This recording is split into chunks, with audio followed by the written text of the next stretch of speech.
Boa tarde, crianças, tudo bem? Como vocês estão? Se cuidando em casa?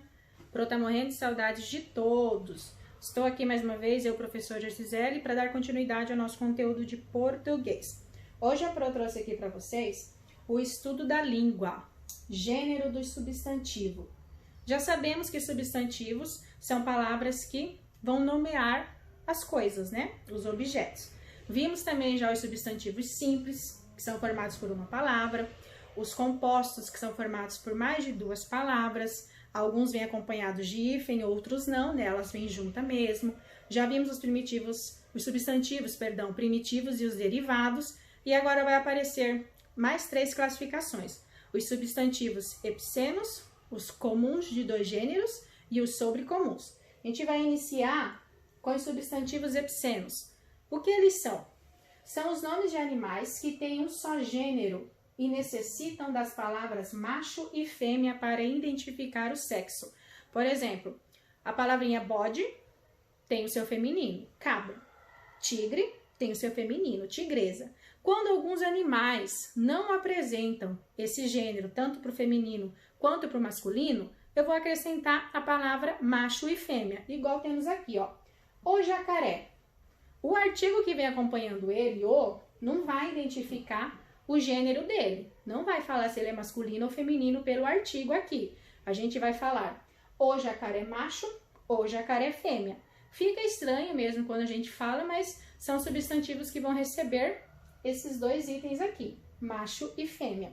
Aí aqui temos mais alguns exemplos que no livro de vocês aparecem ali, né? Um quadro, lá nas páginas, se eu não me engano, ali na página 102, aparece ali esse quadro, né? 102, deixa eu confirmar.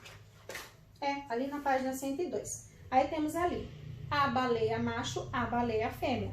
Mais uma vez aqui o artigo a não identificou esse gênero. O pernilongo macho, o pernilongo fêmea. A raposa macho, a raposa fêmea. Então, toda vez que esse animal não tiver o seu masculino e o seu feminino, eu vou ter que escrevê-lo novamente, acompanhados, né, das palavrinhas macho e fêmea. Então, esses substantivos que apresentam um só gênero são chamados de substantivos epicenos, para animais que não apresentam masculino e feminino. Aí, continuando no nosso livro, ele vai aparecer os substantivos comuns de dois gêneros. Esses substantivos, eles estão ali na página 103. Temos aqui a explicação, ó. São os substantivos que têm uma só forma para o gênero masculino ou feminino, sendo a distinção, a diferença de gênero, feita através dos artigos o, que já sabemos que é um artigo definido masculino, né? A, artigo definido feminino, um, artigo indefinido masculino e uma, artigo definido feminina. Então, temos aqui, ó, ele fala comum de dois. Se não vai ser o feminino, vai ser o masculino. Só que o substantivo ele mantém igual. O jornalista. Ah, terminou em A, professor, é feminino. Não vai mais acontecer isso, não vai ter essa troca, né? Eu vou mudar o artigo. A jornalista. Então, temos aqui um exemplo de substantivo comum para dois gêneros. Gêneros tanto faz feminino, masculino, homem ou mulher. O estudante, a estudante. O imigrante, a imigrante. Então, muda-se os artigos só. O substantivo permanece igual. Depois, temos aqui mais alguns exemplos, ó.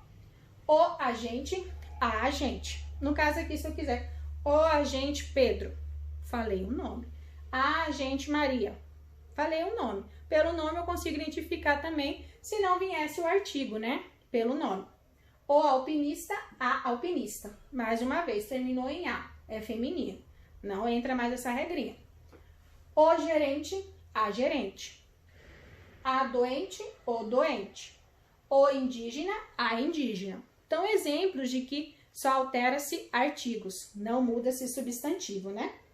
Aí depois, lá na página, deixa eu confirmar, lá na página 105, o livro de vocês vai trazer os substantivos sobrecomuns. O que são eles? São os substantivos que têm só uma forma, para o sexo feminino e o sexo masculino. No caso, ele vai ser igual para todos, eu não vou mudar. Aqui nem o artigo vai identificar se é feminino ou masculino. Ele vai ser assim para todos. A criança se chama Paulo. Aqui a distinção foi feita pelo nome feminino. A criança se chama Jonas. Mais uma vez, pelo nome masculino, né? O animal foi atingido pela flecha. Eu não posso falar a animal. Não existe, né? Quando a gente fala, a gente vê que vai ser sempre só um artigo. Então, eu já sei que ele é sobrecomum. A vítima. Não existe o vítima. É a vítima chamou os policiais. Então, são palavrinhas, são substantivos sobrecomuns. Aí, temos mais alguns exemplos ali, ó.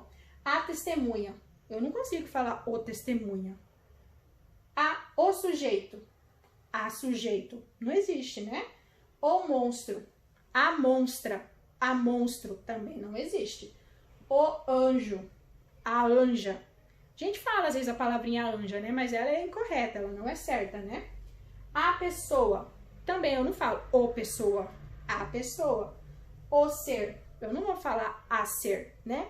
Então, é tudo uma questão de fala, de soar essas palavras. Conforme a gente vai fazendo os exercícios, a gente vai conseguindo identificá-los, né? Então, voltando. Lá na página 102, o livro traz um quadro de substantivos ali epicenos, que são aqueles que não têm o seu feminino e o seu masculino, que vai ser preciso usar a palavrinha macho e fêmea para fazer essa identificação. Depois do livro de vocês, com licença, lá na página 105, ele vai trazer os substantivos sobrecomuns, que são esses aqui que nós acabamos de ver, que ele, pelo artigo, não vai fazer essa diferença de sexo feminino e masculino, ele vai ser igual para todos. E depois, lá na página 103, tem os substantivos comuns de dois gêneros. Comuns de dois gêneros são substantivos, ó, dois. Lembra dos artigos, feminino e masculino. O substantivo permanece igual, só muda-se os artigos deles, né? Aí, a Pro trouxe aqui para vocês, continuando, lá na página 108, aqui a Pro vai pedir para vocês, ó, copiarem essas atividadezinhas no caderno, olhem elas lá, copiem no caderno, completem, para quando a gente for recolher o material certinho, a gente corrija todinhos, tá?